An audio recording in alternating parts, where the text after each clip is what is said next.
Magandang ehemplo ba kayo sa kabataan? Yes, Sa I restored public order in my city and everybody is safe. Anong posisyon sa gabinete ang ibibigay nyo sa babae? Tourism, pati, well, if she is really bright, finance, any Name your position. top campaign contributor. Sino siya? Nasa bukid, ma'am.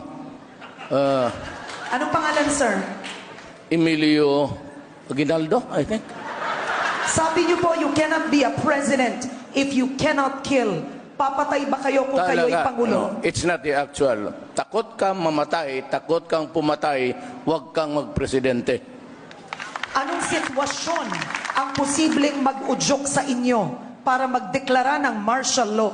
Well, rebellion, lawless violence, and, rebellion and lawless So, violence. posible ang martial law sa panunungkulan nyo? No, cannot be. Wala naman, hindi na ganoon kalawak ang rebellion natin. Papayag ka bang mailibing sa libingan ng mga bayani si dating Pangulong Marcos? Yes, definitely yes. Because it has divided the country until now.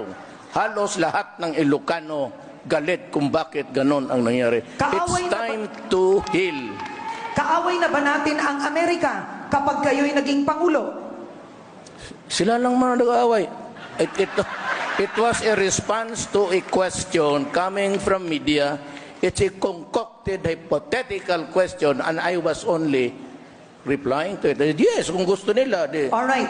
Kaaway mong illegal na droga, anong gagawin nyo sakaling malaman po ninyo na isa sa mga anak nyo ay gumagamit ng illegal na droga? Patayin mo. May anak po ba kayong nalulong o gumamit ng illegal na droga? Everything is okay. Everybody is okay. I said, my order is, even if it is a man, kill him. Alright.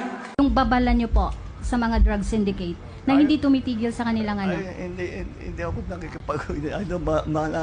Bahala kayo sa ginagawa niyo. Basta tuloy-tuloy lang kami. Aabutan din namin kayo. Maliit lang ang Pilipinas. Thank you, sir.